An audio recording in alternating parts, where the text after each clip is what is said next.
తాకట్లో ఉన్న బంగారాన్ని విడిపించి ఆ రోజున మార్కెట్ ధర కట్టి మిగిలిన డబ్బును మీకు అందిస్తుంది కొమ్మూరి గోల్డ్.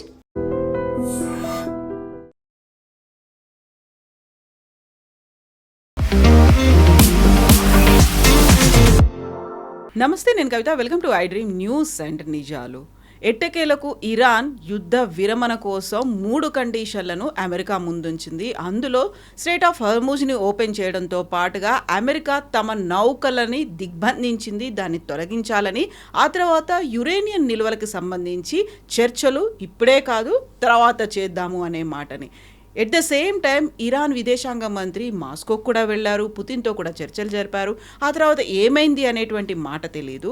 బట్ ఒమన్ అక్కడ ఉన్నటువంటి భారత నౌకల మీద కూడా అటాక్ చేసింది. అమెరికా అధ్యక్షుడు డొనాల్డ్ ట్రంప్ ఇప్పుడు చర్చల ద్వారా జరుగుతుందా లేకుంటే శాంతి ఒప్పందమా, సీజ్ ఫైరా, వీటికి సంబంధించి విపరీతమైనటువంటి డిస్కషన్స్ అవుతున్నప్పటికీ ఏది అఫీషియల్గా బయటికి మాత్రం రావట్లేదు. బట్ భారతదేశంలో మాత్రం గ్యాస్కి సంబంధించి అలాగే పెట్రోల్ లైన్స్ అనేవి విపరీతంగా పెరిగిపోతూ కనిపిస్తున్నాయి. ఎవరెవరు ఎలాంటి చర్యలు తీసుకోవాల్సినటువంటి అవసరం ఉంది? మనతో పాటుగా ఉన్నారు సీనియర్ జర్నలిస్ట్ సురేష్ కొచ్చతిల్ గారు. సార్ నమస్తే. భారతదేశంలో చూస్తే ఇప్పుడు మళ్ళీ గ్యాస్కి సంబంధించి ఆ తర్వాత పెట్రోల్ బంకుల దగ్గర క్యూ లైన్లు విపరీతంగా పెరిగిపోయాయి. క్యాబ్లు బుక్ చేసుకోవాలన్నా కూడా ప్రైస్ డబుల్ అనేది కనిపిస్తోంది. మిగతా అన్నిటి మీద విపరీతమైనటువంటి ఎఫెక్ట్ అనేది ఉంది. ఇదంతా కూడా దాని మీద యుద్ధ ప్రభావం అనుకుంటే యుద్ధం అసలు ఎప్పటికి ముగుస్తుంది? యుద్ధానికి సంబంధించినటువంటి చర్చలు ఎక్కడి దాకా వచ్చాయి? చర్చలు మనకు తెలిసిందే. అన్నిటికంటే చాలా ఇంపార్టెంట్ యుద్ధం మొదలై ఇప్పుడు ఆల్మోస్ట్ 2 నెలలు అయిపోయింది. ముందు ట్రంప్ అన్నారు 4 to 6 weeks అన్నారు ఎండింగ్. అప్పుడు అడిగినప్పుడు ముందైతే 2 రోజులు అన్నారు, 3 రోజులు అన్న తర్వాత 4 to 6 weeks అన్నారు. ఇప్పుడు 8 వారాలు అవుతున్నాయి. యుద్ధం ఎక్కడ ఆగట్లేదు. యుద్ధం లేదు, యాక్చువల్లీ బాంబింగ్ జరగట్లేదు, ఏం లేదు. కానీ ఒక న్యూక్లియర్ బాంబ్ వాళ్ళ దగ్గర ఉన్నది, ఇరాన్ దగ్గర ఉన్నది స్ట్రెయిట్ ఆఫ్ హార్మూజ్. ఓకే, అది వాళ్ళ కొత్త న్యూక్లియర్ బాంబ్. అది it is almost like economic nuclear bomb అని చెప్పి మార్కో రూబియో చెప్పారు. ఈ పరిస్థితుల్లో ఏం చేస్తారు వీళ్ళు? ఇరాన్ దగ్గర ఉన్న 2-3 ఆప్షన్స్ ఉన్నాయి. ఒకటి, వాళ్ళ ట్యాంక్స్ ఫుల్ అవుతున్నాయి. మనం దీని గురించి మాట్లాడాం దీనికన్నా ముందు కూడా. అంటే వాళ్ళ ఫ్యూయల్ ట్యాంక్స్ ఫుల్ అయినప్పుడు దాన్ని వాళ్ళ పంపింగ్ ఆపాల్సి వస్తుంది. అప్పుడు వాళ్ళ ఆయిల్ వెల్స్ స్పాయిల్ అయిపోతుంది, అది మళ్ళీ యూజ్ చేయలేరు వాళ్ళు. రిపేర్ చేస్తే కూడా 50% రిపేర్ చేయవచ్చు. అంటే మీ దగ్గర 500 డ్రిల్లింగ్ నడుస్తుంది సైమల్టేనియస్గా ఆయిల్ పంప్స్లో. మన బోర్వెల్ లాగానే ఉంటుంది అది కూడా, కానీ చాలా డెప్త్గా ఉంటుంది. అది మీరు ఆపేస్తే మన దగ్గర ప్రాబ్లం ఉండదు నీళ్ళ గురించి, కానీ ఆయిల్ అట్లా కాదు. ఆయిల్ తిరిగి వెళ్తుంది, అది ఆ బోర్ స్పాయిల్ అయిపోతుంది కంప్లీట్గా. మీరు రిపేర్ చేస్తే కూడా ఒక హాఫ్ రిపేర్ చేయవచ్చు అంతే. దానికి కూడా టైం పడుతుంది, 6 నెలల దాకా టైం పడుతుంది. ఇరాన్ ఏం క్యాలిక్యులేట్ చేస్తున్నారంటే, మాకు ఒకటి వాళ్ళ రెవెన్యూ లేదు వాళ్ళకి. నేను చెప్పాను నిన్ను కూడా బహుశా మీకు, మార్చ్లో వాళ్ళు 1.84 మిలియన్ బ్యారెల్స్ పర్ డే వాళ్ళు ప్రతిరోజు ఎక్స్పోర్ట్ చేస్తుండే క్రూడ్ ఆయిల్. అది టోటల్గా ఆగిపోయింది. మీరు 1.8ని 2 అని కూడా పెట్టుకోండి. 2 బిలియన్ ఇంటూ ఒక ఆ టైంలో పర్ బ్యారెల్ $80 అనుకోండి. అట్లా పెట్టుకుంటే కూడా వాళ్ళకు they were getting about something like 180 to 200 million dollars per day. అది ఆగిపోయింది టోటల్గా. సరే, ఇప్పుడు ఇరాన్కి ఆప్షన్స్ ఏముంది అడిగితే, ఎస్, వాళ్ళ దగ్గర ఆప్షన్ చాలా తక్కువ. కానీ ఇరాన్ మనకు మాట గుర్తు పెట్టుకోవాలి, వాళ్ళు ఇట్లాంటి చాలా పెద్ద గేమ్ చూశారు దీనికన్నా ముందు కూడా. ఎస్పెషలీ సద్దాం హుసేన్తో జరిగిన, ఇరాక్తో జరిగిన 8 year వార్ 1980sలో, అది ఇరాన్ ఒక చాలా పెద్ద లెసన్ నేర్పించారు. ఇన్ఫ్యాక్ట్ ఇప్పుడున్న ముస్తఫా ఖమేనీ ఆ యుద్ధంలో పార్టిసిపేట్ చేశారు. ఆ టైంలో సోల్జర్గా, ఒక సోల్జర్ ఆఫీసర్గా పార్టిసిపేట్ చేశారు. అంటే వీళ్ళకి అందరికీ ఎక్స్పీరియన్స్ ఉంది. ఈ ఇరానియన్ రెవల్యూషనరీ గార్డ్స్ అని చెప్పేది ఆ టైంలో చాలా మటుకు వాళ్ళు దీంట్లో పనిచేసేటవాళ్ళు. సో వాళ్ళకందరికీ ఎక్స్పీరియన్స్ ఉంది. మన దగ్గర అంటారు short term pain, long term gain అంటాం. ఇరాన్ రెడీ ఉన్నారు లాంగ్ టర్మ్ గెయిన్, పెయిన్ కూడా. ఎందుకంటే వాళ్ళు అంటున్నారు మాకు ఒక ఎగ్జిస్టెన్షియల్ క్రైసిస్ ఇది. ఈ ఇరానియన్ రెవల్యూషనరీ గార్డ్స్ వీళ్ళ చాలా పెద్ద కోర్ యూనిట్. వాళ్ళే నడిపిస్తున్నారు దేశాన్ని. ఇప్పుడు వాళ్ళే డిసిషన్స్ తీసుకుంటున్నారు. నేను ఇది ఎందుకు చెప్తున్నానంటే, మనం అరగాచిని చూస్తున్నాం, మన మాస్కోకి వెళ్తున్నారు, ఒమాన్కి వెళ్తున్నారు, పాకిస్తాన్. బట్ ఆయన వెనక ఎవరు ఆడుతున్నారు గేమ్, ఆయన ఎవరితో వాళ్ళు ఎందుకు చేపిస్తున్నారు ఆయనతో ఈ పనులని, అది మనం అర్థం చేసుకోవాలి. వాళ్ళ స్ట్రాటజీ ఏంటి? ఇరానియన్ రెవల్యూషనరీ గార్డ్ మనకు తెలిసిందే. వాళ్ళ రెవల్యూషనరీ గార్డ్ ఒకటే కాదు, 2,20,000 మంది ఉన్నారు ఆల్మోస్ట్. వాళ్ళు నడిపిస్తుంది మెయిన్ అంటే వాళ్ళ బిజినెస్ అది. ఈ ఇరాన్ శాంక్షన్స్ టైంలో లాస్ట్ ఆల్మోస్ట్ 47 సంవత్సరాలని చెప్పొచ్చు, కానీ ఎస్పెషల్లీ లాస్ట్ 10 సంవత్సరాలు శాంక్షన్స్ చాలా స్ట్రిక్ట్ అయిపోయింది. ప్రెసిడెంట్ ఒబామా తర్వాత ప్రెసిడెంట్ ట్రంప్ వచ్చారు, దాని తర్వాత బైడెన్ వచ్చారు, ఇప్పుడు మళ్ళీ ట్రంప్ వచ్చారు. సో 4 years 2 years 10 సంవత్సరాలు శాంక్షన్స్ చాలా స్ట్రిక్ట్ చేసేసారు. దానికన్నా ముందు మనం కూడా ఇరాన్ దగ్గర ఆయిల్ కొంటుండే, మనకు కూడా బంద్ చేయాల్సి వచ్చింది అది. సో ఇరాన్ ఈ ఆయిల్ బయటికి తీసుకెళ్ళడానికి అన్నిటికంటే పెద్ద ఒక రోల్ ప్లే చేసింది ఇరానియన్ రెవల్యూషనరీ గార్డ్స్. అప్పుడు మనం అనుకుంటాం రెవల్యూషనరీ గార్డ్స్ పని అంటే ఆయిల్తో అని అనుకుంటాం అనమాట. కానీ వాళ్ళు చేశారు. వాళ్ళు ఈ షిప్స్ని తీసుకొస్తారు, దాన్ని డీఫ్లాగ్ చేస్తారు, కొత్త ఫ్లాగ్ పెడతారు, తీసుకెళ్తారు. దాన్ని గోస్ట్ షిప్స్ అంటాం మనం. ఈవెన్ రష్యా కూడా చేస్తారు అదే గేమ్. మళ్ళీ దాని ఆయిల్లో ఇంటర్నేషనల్ మార్కెట్లో అమ్ముతారు. డబ్బులు రెవల్యూషనరీ గార్డ్స్ తీసుకుంటారు, దేశానికి రాదు, వాళ్ళ అకౌంట్కి రాదు అన్నమాట. సో వీరొక ప్యారలల్ ఎకానమీ నడిపిస్తుండే ఇరానియన్ రెవల్యూషనరీ గార్డ్స్. సో చాలామంది అంటారు ఈ యుద్ధాన్ని ఆపడానికి ఇంట్రెస్ట్ లేని వాళ్ళు ఇద్దరు ఉన్నారని. ఒకటి ఇజ్రాయెల్, ఇంకోటి రెవల్యూషనరీ గార్డ్స్. ఇజ్రాయెల్కేమో యుద్ధం ఆగిపోతే వాళ్ళు ఫైనల్ ఆబ్జెక్టివ్ అచీవ్ కాదు, ఒకటి రెజ్యూమ్ చేంజ్, ఒకటి వాళ్ళ న్యూక్లియర్ అసెట్స్ని తీసేయడం. రెవల్యూషనరీ గార్డ్స్కి యుద్ధం ఆగిపోతే వాళ్ళ డబ్బులు ఆగిపోతుంది. ఎందుకంటే వాళ్ళు 60% వాళ్ళ పని ఇది ఉంటుంది, రెవల్యూషనరీ గార్డ్గా ఉంటారు. కానీ 40-40% దాకా వాళ్ళు డ్యాములు కడతారు, బ్రిడ్జ్లు కడతారు, రోడ్లు చేస్తారు, ఇట్లాంటి ఆయిల్ రెవెన్యూ చేస్తారు. సో వాళ్ళ బిజినెస్ అది. సో యుద్ధం ఆగిపోతే రెవల్యూషనరీ గార్డ్స్ కొలాప్స్ అయిపోతారు, వాళ్ళకు ఉండదు. And they are the most corrupt body in Iran today. So ఇది ఈయన ఫారిన్ మినిస్టర్ వెళ్తే మాట్లాడుతున్నప్పుడు కూడా ఆయన మైండ్లో బ్యాక్ ఆఫ్ ద మైండ్లో అది ఉంటుంది, నేను ఇరాన్ తెహ్రాన్కి రేపు తిరిగి వస్తే నన్ను ఫినిష్ చేసేస్తారా అని. సో చాలా కేర్ఫుల్గా మాట్లాడాల్సి వస్తుంది. పుటిన్ దగ్గర వెళ్ళారు. పుటిన్ అయితే నార్మల్ పబ్లిక్లో చెప్పిన స్టేట్మెంట్ మనం అందరు విన్నాం, దట్ ఈజ్ యుద్ధం ఆగాలి, నేను కూడా నా ప్రయత్నాలు చేస్తాను, ద యూజువల్ డిప్లొమాటిక్ లాంగ్వేజ్. కానీ క్లోజ్ డోర్లో ఏం జరిగింది మనకు తెలియదు. అది చాలా ఇంపార్టెంట్గా ఉంటుంది అనమాట. సో పుతిన్ దగ్గరికి వెళ్ళారు, కలిశారు. ఆ తర్వాత అఫీషియల్గా ఇరాన్ నుంచి కానీ మాస్కో నుంచి కానీ ఎలాంటి ఇన్ఫర్మేషన్ అయితే రాలేదు. బట్ ఇంటర్వ్యూన్ అవుతున్నారా, లేకుంటే వాళ్ళు మధ్యవర్తిత్వం వహించి ఈ శాంతి విరమణ లేకపోతే యుద్ధ విరమణకి సంబంధించి ఏమన్నా జరుగుతుందా అనుకున్నప్పుడు ఎక్కడైనా పాజిటివ్ యాంగిల్ అనేది మీకు అనిపిస్తుందా? ట్రంప్ అయితే అబ్జర్వ్ చేస్తుంటాడు, పుతిన్ ఏం మాట్లాడాడు అనేది. కనీసం వాళ్ళిద్దరైనా మాట్లాడుకుని ఉంటారా? పాజిటివ్ ఒక ఇమేజ్ ఏం జరిగిందంటే, పాజిటివ్గా చూడాలంటే మన వైపు ఈ Germany, France, UK, European nation 40 దేశాలు కలిసి వాళ్ళు ఒక స్ట్రాటజీ తయారు చేశారు. అంటే ఏంటి, ఈ స్ట్రెయిట్ ఆఫ్ హార్మోస్ని ఒకసారి ఓపెన్ చేస్తే దాన్ని ఎవరు మానిటర్ చేస్తారు? ఓపెన్ చేయడం చాలా ఈజీ, రేపైనా డిక్లేర్ చేసేస్తాడు ఐఎమ్ కీపింగ్ ఇట్ ఓపెన్ అనగానే ఓపెన్ అయిపోతుంది. కానీ అక్కడ ఆ సీ మైన్స్ ఏం చేస్తారు, ఎవరు తీస్తారు? ప్రెసిడెంట్ ట్రంప్ పెద్ద స్టేట్మెంట్ ఇచ్చారు, we will do it, we will lift the mines up అన్నారు. అమెరికా దగ్గర ఒక్క మైన్ షిప్ కూడా లేదు, anti mine ship, mine sweepers లేవు వాళ్ళ దగ్గర. వాళ్ళు ఆ టెక్నాలజీ మర్చిపోయారు యాక్చువల్లీ. వాళ్ళు పెద్ద పెద్ద ఎయిర్క్రాఫ్ట్ క్యారియర్లు, డెస్ట్రాయర్లు తయారు చేశారు, కానీ మైన్ స్వీపర్స్ గురించి మర్చిపోయారు, ఎవరు వాడట్లేదు ఇప్పుడు దానికోసం అనమాట. సో ఏం చేయాలి ఇప్పుడు next? What they have to do immediately is, వాళ్ళు యూరోప్ నుంచి వాళ్ళ దగ్గర మైన్ స్వీపర్స్ ఉంది, అది తెచ్చుకోవాల్సి వస్తుంది అనమాట. ఈ మైన్ స్వీపర్స్ని తీసుకొచ్చి స్ట్రెయిట్ ఆఫ్ హార్మోస్ ఓపెన్ చేసిన తర్వాత స్లోలీ మైన్స్ని తీయాల్సి వస్తుంది. 6 నెలలు పడుతుంది, 6 months. మనం దాని గురించి టోటలీ మర్చిపోయాము. మనం అనుకున్నాం రేపు ఓపెన్ అయిపోతే అన్ని షిప్లు రేసులు కొడతాయి, కాదు. It be very difficult.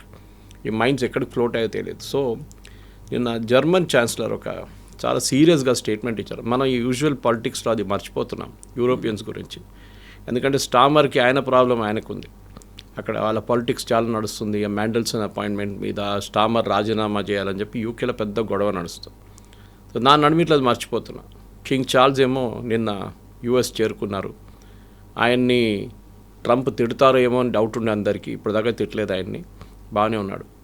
కానీ జర్మనీ రోల్లో జర్మన్ ఛాన్సలర్ చాలా బాగా మాట్లాడారు. ఆయన ఏమన్నారంటే, యుద్ధం మొదలైనప్పుడు నా దగ్గర అడిగారు మీరేమైనా స్టేట్మెంట్ ఇస్తారంటే నేను ఇవ్వను, this not the right time అన్నారు. ఆ టైం చూద్దాం ఏం జరుగుతుంది. ఇప్పుడు ఆయన అంటున్నారు 2 నెలల తర్వాత అమెరికాకి ఒక ఎగ్జిట్ స్ట్రాటజీ లేదు. రేపు యుద్ధం ఆపాలంటే అమెరికాకి 1, 2, 3, 4 అనే ఒక పాయింట్స్ ఏమైనా ఉండాలి. ఏం లేదు. ప్రెసిడెంట్ ట్రంప్ ఒకటే అంటారు, స్ట్రెయిట్ ఆఫ్ హార్మోస్ ఓపెన్ చేయండి. ఇరాన్ అంటారు ఇప్పుడు ఓపెన్ చేయడానికి మేము కూడా రెడీగా ఉన్నాం, మీరు యుద్ధం ఆపాలి అని చెప్పారు. యుద్ధం ఆపడం అనేది ఒక పెద్ద టర్మినాలజీ. యుద్ధం ఎట్లా ఆగుతుంది?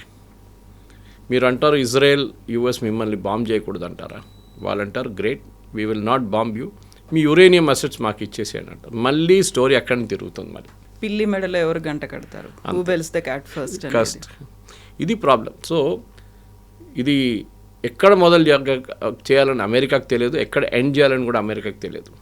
సో ఇప్పుడు మీరు చెప్పిన దాంట్లో స్టార్టింగ్లో ఒక కొత్త ప్రపోజల్ ఏంటంటే స్ట్రెయిట్ ఆఫ్ హార్మూజ్ ఓపెన్ చేద్దాం ఫస్ట్. అది ఓపెన్ చేసి పాసిబ్లీ డీమైనింగ్ గురించి యూరోప్తో మాట్లాడిన తర్వాత అది రెగ్యులర్గా నడుస్తుంది. అమెరికా అటువైపు మీ బ్లాకేజ్ కూడా తీసేయాలి. ఇది ఫస్ట్ స్టెప్ అని ఇరాన్ చెప్తున్నారు. ఇది అమెరికా అంగీకరించారు.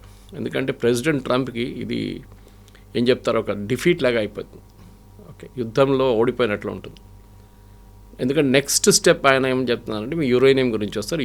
వాళ్ళంటే ఇప్పుడు యురేనియం ఇప్పుడు మాట్లాడడం, మేము దాన్ని పక్కన పెట్టండి, తర్వాత చూసుకుందాం. జేసీపీ అగ్రిమెంట్లో అప్పుడు ఇరాన్ 10 సంవత్సరాలకి వాళ్ళ న్యూక్లియర్ అసెట్స్ని విరామం చేశారు వాళ్ళు. ఇన్ఫ్యాక్ట్ నిన్న కూడా అమెరికన్ ఎక్స్పర్ట్స్ ఏమంటున్నారంటే, న్యూక్లియర్ ఎక్స్పర్ట్స్, ఆ జేసీపీ అగ్రిమెంట్ ఉంటే ఇవాళ ఇరాన్ దగ్గర అసలు యురేనియమే ఉండదు, ఎన్రిచ్డ్ యురేనియం ఉండదు. వాళ్ళ కెపాసిటీ మెయింటైన్ చేయలేరు. ఎందుకంటే మీరు సెంట్రిఫ్యూజ్ ఎక్కువ రోజు ఐడిల్గా పెట్టుకోలేరు, సెంట్రిఫ్యూజ్ని వాడాలి వస్తుంది. 10 సంవత్సరాలు వాడకపోతే అది గెట్ స్పాయిల్డ్. అండ్ కొత్త సెంట్రిఫ్యూజ్ ఇరాన్ తెచ్చుకోలేరు బయట నుంచి. ఇదంతా ఒక ఆల్మోస్ట్ 2000 ఎర్లీ 2010 మీటర్ తీసుకొచ్చారు ఈ సెంట్రిఫ్యూజ్ అంతా బయట నుంచి. ఇప్పుడు అది ఏం చేయలేరు, ఎందుకంటే ఈ సెంట్రిఫ్యూజ్ అనేది చాలా హై స్పీడ్లో తిరుగుతుంది. మన స్కూల్లో అయితే మనం టెస్ట్ ట్యూబ్ చేస్తాం, కానీ ఇదైతే it is something like 1000 rounds per second. 1000 rounds per second తిరుగుతుంది సెంట్రిఫ్యూజ్ ట్యూబ్స్, పెద్ద స్టెయిన్లెస్ స్టీల్ ట్యూబ్స్ ఇది. సో దాంట్లోనే ప్యూరిఫై చేస్తారు వీళ్ళు అనమాట. ప్యూరిఫై చేసి బాటంలో సెటిల్ అవుతుంది, మళ్ళీ దాన్ని తీసేస్తారు, మళ్ళీ తిప్పుతారు, మళ్ళీ సెటిల్ అవుతుంది, మళ్ళీ తీసేస్తారు. మనం as we do in college residue లాగా మారిపోతుంది. సో ఇది చాలా మటుకు ఇంపార్టెంట్. అది ఇరాన్ అప్పుడు అంగీకరించారు. ఇప్పుడు తిరిగి చూస్తే agreement was very good. President Obama, ఇప్పుడు ట్రంప్ ఏమంటున్నారంటే ఆయన చింపి పడేస్తారు, మీకు తెలుసు కదా కాగితాలు, ఇదంతా యూజ్లెస్ అని చెప్పి. ట్రంప్ మొన్న ఒక స్టేట్మెంట్ ఇచ్చారు, కవిత గారు, మేమెందుకు పాకిస్తాన్కి వెళ్ళాలి, 18 గంటలు ట్రావెల్ చేయాలి, life is become very tiring, very tough these days అన్నారు. పాసిబ్లీ ఆయన యుద్ధం గురించి మాట్లాడుతున్నారు. ఆయన రిమైండ్ చేయాలంటే ఏంటంటే president Obama and John Kerry వాళ్ళ సెక్రటరీ ఆఫ్ స్టేట్, వాళ్ళు 21 నెలలు కష్టపడ్డారు దీనికోసం. జాన్ కెరీ ఎంత తిరిగారో అందరికీ తెలుసు, రికార్డ్ ట్రావెలింగ్ ఉండే ఆయనది. ఆయన వెళ్తారు ఇరాన్కి, తిరిగి వస్తారు, మళ్ళీ వెళ్తారు, మళ్ళీ తిరిగి వస్తారు, అంతా 18 అవర్ ఫ్లైటే కదా అంతా. సో నిన్న ఈవెన్ పాస్ట్ యుఎస్ ప్రెసిడెంట్స్ కూడా చాలా మటుకు ట్రావెల్ చేశారు దీనికోసం. ఎవరు చేయలేదని లేదు, కానీ వీళ్ళు అంగీకరించరు ఇదంతా. ప్రెసిడెంట్ ట్రంప్కి ఏంటంటే he wants easy way out. ఆయన అనుకున్నారు యుద్ధం వేసి బాంబు వేస్తే అయిపోతుంది, కాదు. ఇవాళ దాకా ఒక ఎయిర్ ఫోర్స్ వార్లో ఏ దేశం గెలవలేదు. You take second world war also, Germans చాలా మటుకు యూకే మీద బాంబింగ్ చేశారు, ఫ్రాన్స్ మీద బాంబింగ్ చేశారు, కానీ లుఫ్ట్వాఫే ఎయిర్క్రాఫ్ట్ వాళ్ళు యూజ్ చేసి జర్మనీ చేశారు, హిట్లర్ వాళ్ళ ఆర్మీ, కానీ గెలవలేకపోయారు వాళ్ళు. Unless your boots on the ground మీరు గెలవలేరు. అది ప్రెసిడెంట్ ట్రంప్ రెడీగా చేయడానికి అదనమాట. ఇది చాలా మటుకు మన పాత అమెరికన్ ప్రెసిడెంట్ చూస్తే కూడా ఆ కోల్డ్ వార్ టైంలో నెగోషియేషన్స్ అనేది చాలా కాంప్లికేటెడ్ ఉంటాయి. In fact I think it was Harry Truman or somebody, వీళ్ళ నడిమిట్లో ఒక పెద్ద చర్చ నడిచింది ఆ టైంలో, సోవియట్ టైంలో. Harry Truman I think travel Soviet యూనియన్కి వెళ్ళారు, తిరిగి వచ్చారు. అండ్ ఆ టాక్స్లో ఫైనల్ టాక్స్ నడిచింది కోల్డ్ వార్ టైంలో నడిచింది ఇరాన్లో. That's irony of it. The talks were held in ఇరాన్కి సంబంధం లేదు దీంతో. నేను ఎందుకు చెప్తాను అంటే హిస్టరీలో చాలా ఉన్నాయి, అది చెప్పుకొని పోతే పెద్ద ఒక స్టోరీ, అది చాలా ఇంట్రెస్టింగ్ స్టోరీ. ఈ travel by ship to Africa, from there he took a flight, then ఈ కార్లో వెళ్ళారు, ట్రావెలింగ్ చేశారు వీళ్ళందరూ. దీనికి కష్టపడాలి. దీనికి మీరు ఒక యుద్ధం మొదలు పెడితే మీరు అక్కడ వాషింగ్టన్లో కూర్చొని బటన్ ప్రెస్ చేస్తే కాదు. You have to really walk the talk అంటాం ఇంగ్లీష్లో. రియలీ 18 గంటలు అంటే 24 గంటలు ట్రావెల్ చేసి వాళ్ళ దగ్గర మాట్లాడి మళ్ళీ తిరిగి వచ్చి మళ్ళీ మాట్లాడి వాళ్ళ దగ్గర you have to keep back and four, shuttle diplomacy అంటారు దాన్ని. ఇది వీళ్ళు చేయలేకపోతున్నారు. ప్రెసిడెంట్ ట్రంప్కి అంత ఈజీగా జరగాలి, నేను కష్టపడినా అంటే కాదు. అది యుక్రెయిన్ రష్యా వార్ చూడండి, 4 సంవత్సరాలు అయింది. ఇక్కడ 1,00,000 మంది చనిపోయారు, అక్కడ 1,00,000 మంది చనిపోయారు, దానికన్నా ఎక్కువ చనిపోయారు యాక్చువల్లీ. కానీ ఇవాళ దాకా ప్రెసిడెంట్ పుటిన్ ఎప్పుడు చెప్పలేదు వీఆర్ టైర్డ్ ఆఫ్ ఇట్, మేము ఇప్పుడు కూడా పోరాడుతున్నాం అని చెప్తున్నారు. సో వాళ్ళ కెపాసిటీ అది. ఈయనేమో యుద్ధం కానే కాలేదు ఇప్పుడు దాకా, దాని లోపల ఐఎమ్ వెరీ టైర్డ్, ఇది 18 hours ఎవరు ట్రావెల్ చేస్తారు, నేనైతే చేయను, వాళ్ళని కూడా పంపించను అంటే హూ విల్ టాక్ దెన్? ఎవరితో మాట్లాడతారు మీరు? ఎందుకు మాట్లాడతారు? మీరు ఇంట్లో కూర్చుంటే ఇది it will not get sorted అవుట్తో దిగి ఇరాన్ ఇచ్చిన ప్రపోజల్ నిన్న మీటింగ్ జరిగిందన్నారు వాళ్ళ సెక్యూరిటీ కౌన్సిల్ది. క్యారెన్ లివిట్ దగ్గర అడిగారు, వైట్ హౌస్ ప్రెస్ సెక్రటరీ దగ్గర, ఏంటి రీడౌట్ ఏమైనా ఉందా అని అడిగారు. అంటే మీటింగ్ మినిట్స్ ఏం లేదు, ప్రెసిడెంట్ ట్రంపే చెప్తా అన్నారు. ఆయన ఇవాళ దాకా దాని గురించి మాట్లాడలేదు. అంటే ఒక నిర్ణయం తీసుకోలేకపోతున్నారు కవిత గారు, which is a very dangerous thing. అంటే మీరు ఒక స్టేటస్ కో మెయింటైన్ చేసుకుంటున్నారు. ఇరాన్ చూద్దాం, ఇరాన్ ఏం చేస్తారో చూద్దాం, ఇరాన్ ఏం చేస్తారో చూద్దామని కాదు, మీ వైపు నుంచి కూడా ఉండాలి. ఇప్పుడు ఇరాన్ ఫారెన్ మినిస్టర్ ఏమంటున్నారు, మేము చర్చల గురించి అడగలేదు, ప్రెసిడెంట్ ట్రంప్ అడిగారంట చర్చలు కావాలని చెప్పేసి. ఈ wanted second round of talks, we didn't want it అంటున్నారు. కానీ ప్రెసిడెంట్ ట్రంప్ దగ్గర నుంచి డినైల్ రాలేదు ఇప్పుడు. ఇంకోటి, అమెరికాలో కొంతమంది మీడియా ప్రొఫెషనల్స్ ఉన్నారు, వాళ్ళ స్పీచెస్ని అనలైజ్ చేస్తారు, చాలా బాగా చేస్తారు. సో వాళ్ళు ప్రెసిడెంట్ ట్రంప్ లాంగ్వేజ్ చూస్తున్నారు. We have all the cards on the table, we have one the war, మేము వాళ్ళు మొత్తం కొట్టేసాం. వాళ్ళు లీడర్షిప్ సేమ్ స్టేట్మెంట్ అయినా ఇప్పుడు దాకా 35 సార్లు రిపీట్ చేశారు. 35 సార్లు. What is said on day 5, యుద్ధం మొదలై 5 రోజుల తర్వాత చెప్పిన స్టేట్మెంట్ ఇవాళ కూడా చెప్తున్నారు. అంటే మీరు కొత్తది ఏం చేశారు? 5 నుంచి ఇప్పుడు ఈ 2 నెలలు అవుతున్న 5 రోజుల నుంచి నెలల పాటు ఇప్పుడు వస్తున్నప్పుడు మీరు ఏం చేశారు?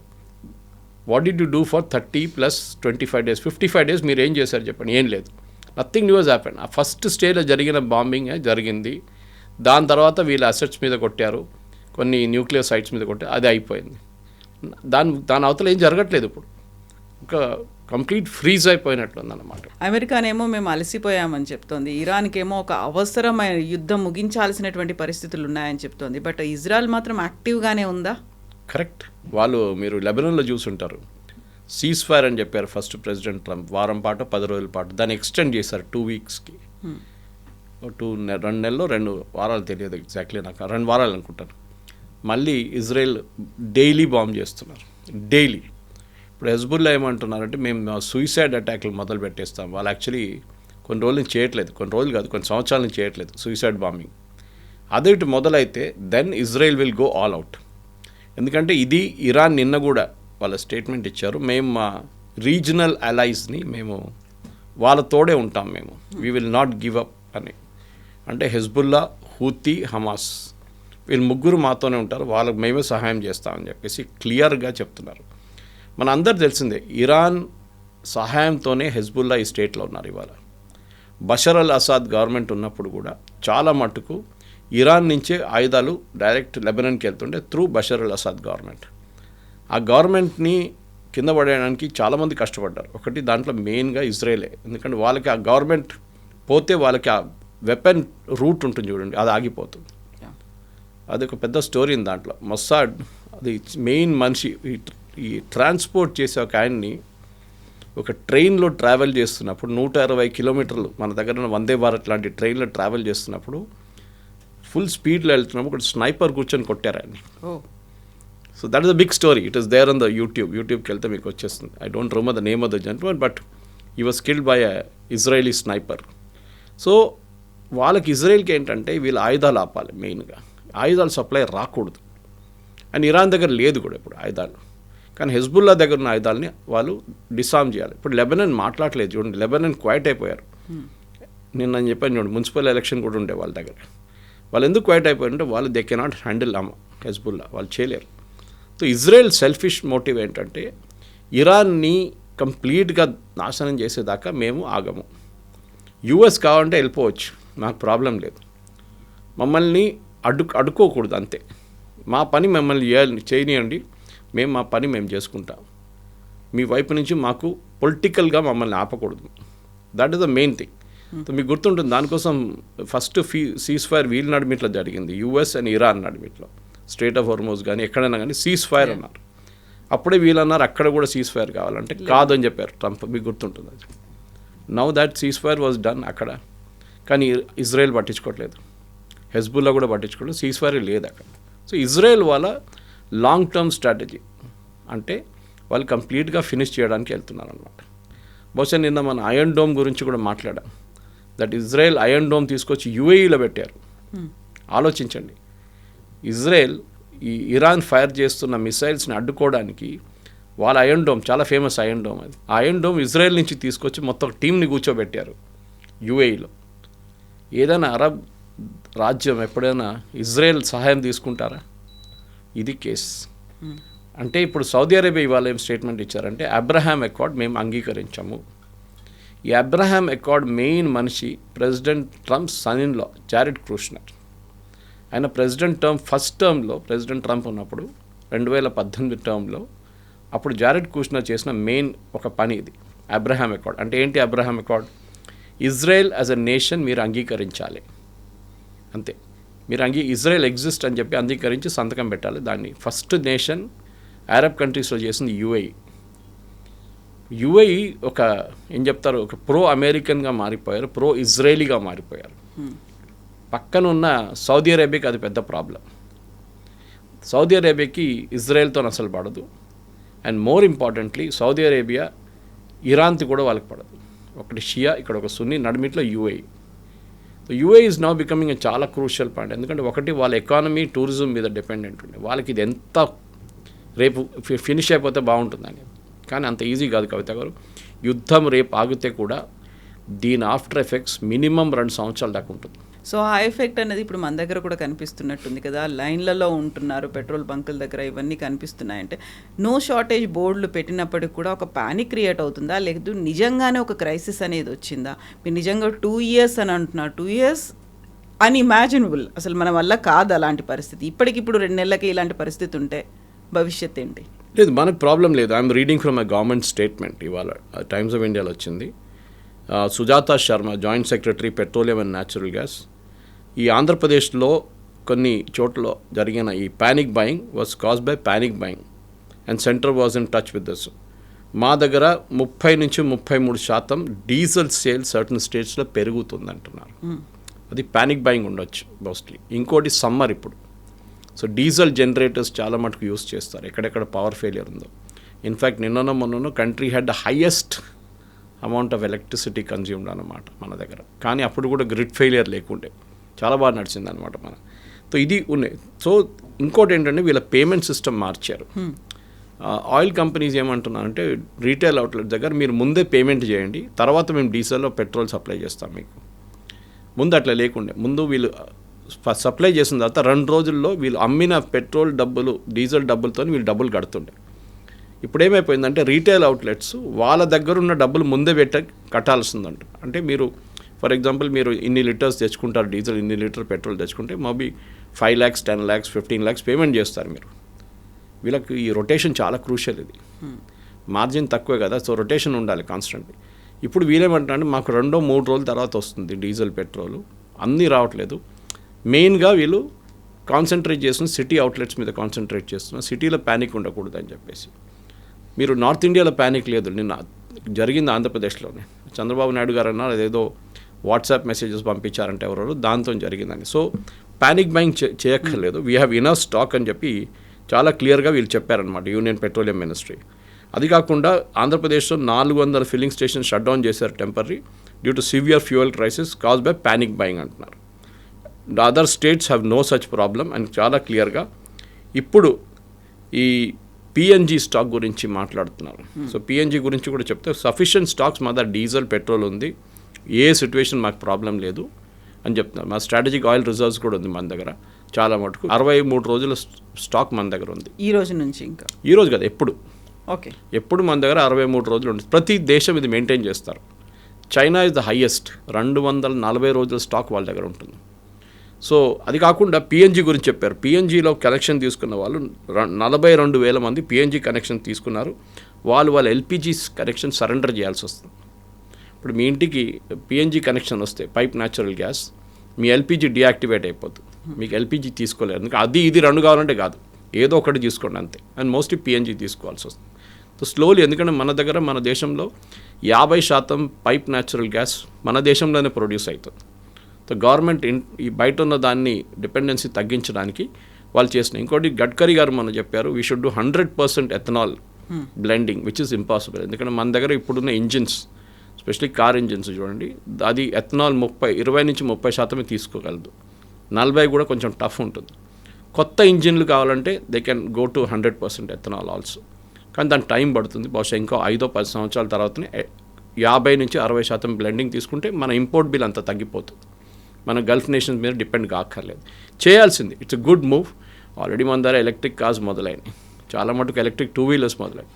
So over a period of time బహుశా నెక్స్ట్ 10 yearsలో మన ఇంపోర్ట్ బిల్ 50-60% కట్ డౌన్ అయిపోతుంది, విచ్ ఇస్ చాలా పెద్ద మూవ్. ఎందుకంటే మనకు తెలుసు ఇండియన్ రైల్వేస్ దగ్గర ముందు డీజిల్ ఇంజిన్సే ఉండే మొత్తం, దానికన్నా ముందు కోల్ ఇంజిన్స్ ఉండే, తర్వాత డీజిల్ ఇంజిన్స్.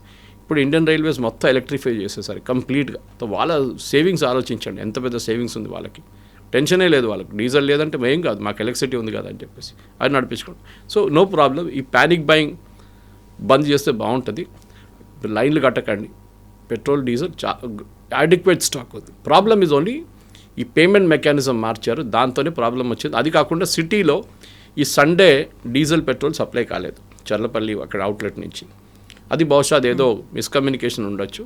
మేబీ వాళ్ళు ఒక రోజు బ్రేక్ తీసుకున్నారేమో, సో దాంతో జరిగింది. కానీ I don't think there is a major issue. కాకపోతే గల్ఫ్ ఆఫ్ ఒమన్ దగ్గర మన నౌకల మీద అటాక్ జరిగింది. 2 నౌకల మీద ఒక హెచ్చరికలు జారీ చేశారు. ఇరాన్ వాళ్ళు IRGC అటాక్ చేసింది అనుకున్నప్పుడు ఇంకా అక్కడ ఉన్నటువంటి భారతీయులు లేకుంటే ఆ నౌకలో ఉన్నటువంటి సిబ్బంది అందరికీ ఒక ప్యానిక్ అనేది వస్తుంది. ఆ తర్వాత నిజంగా అలాంటి పరిస్థితి ఉంటే మనతో ఫ్రెండ్షిప్ బాగానే ఉంది కదా, మళ్ళీ మన దాని మీద ఎందుకు అటాక్ చేశారు అనేది వస్తుంది. ఆ తర్వాత మళ్ళీ రావడానికి కష్టం అవుతుంది కదా, క్రైసిస్ అనేది వస్తుంది కదా అనే ఆలోచనలు.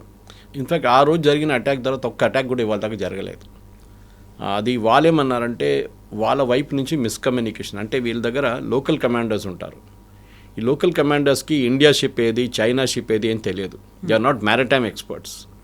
ఏ ఫ్లాగ్ ఉంది, ఓనర్ ఒకరు ఉండొచ్చు. Owner might be an Indian, flag might be a Liberian, operating crew might be Philippines. ఇట్లా ఉంటుంది ఎట్లయినా.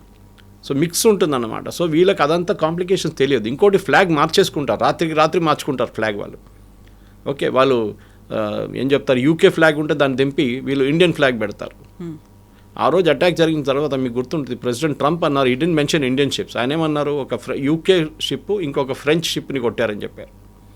వేరేజ్ మనం ఏం చెప్పాం, మన షిప్ అని చెప్తున్నాం, దానికి పేర్లు మనదే ఉన్నాయి. సో కాంప్లికేషన్స్ ఉన్నాయి. కానీ ఇప్పటికీ ఆ రోజు జరిగిన అటాక్ తర్వాత ఇంకా అటాక్లు జరగలేదు. ఎందుకంటే ప్రెసిడెంట్ ట్రంప్ ఒక వార్నింగ్ ఇచ్చారు, మీకు గుర్తుంటుంది. If you see any ships, అంటే ఇరానియన్ షిప్స్, చిన్న షిప్స్ మైన్ వేయడం మేము చూస్తే వాళ్ళని మేము ధ్వంసం చేసేస్తామన్నారు. ఇరాన్ దగ్గర ఇప్పుడు మైన్ లేయింగ్ కెపాసిటీ షిప్స్ లేవు వాళ్ళ దగ్గర. వాళ్ళు మ్యాక్సిమం ఏం చేయొచ్చు అంటే ఇట్లాంటి చిన్న క్రాఫ్ట్ తీసుకెళ్ళి, చిన్న బోట్లు తీసుకెళ్ళి దాని నుంచి మైన్ కింద పడేయచ్చు. కానీ వాళ్ళ మైన్స్ కూడా ఇప్పుడు లేదు. వాళ్ళు వేసిన మైన్స్ కూడా ఎక్కడుందో వాళ్ళకి తెలియదు ఇప్పుడు. సో వార్నింగ్ ఎట్లయిందంటే, అంటే మీ షిప్పులు దిగంగానే మిమ్మల్ని కొట్టేస్తాం, మీరు మైన్స్ వేస్తారో ఏమేస్తారో మాకు తెలియదు. కానీ ఇవాళ దాకా దాని తర్వాత అటాక్లు ఏం జరగలేదు. ఏ షిప్ని వాళ్ళు హైజాక్ చేయలేదు, బోర్డ్ చేయలేదు. సో ఇప్పుడు ఒక స్టేటస్ కో లాగా ఉంది. అటువైపు US ఆపేస్తున్నారు ఇరానియన్ షిప్స్ని, ఇటువైపు వీళ్ళు ఇక్కడి నుంచి బయటికి వెళ్ళడానికి.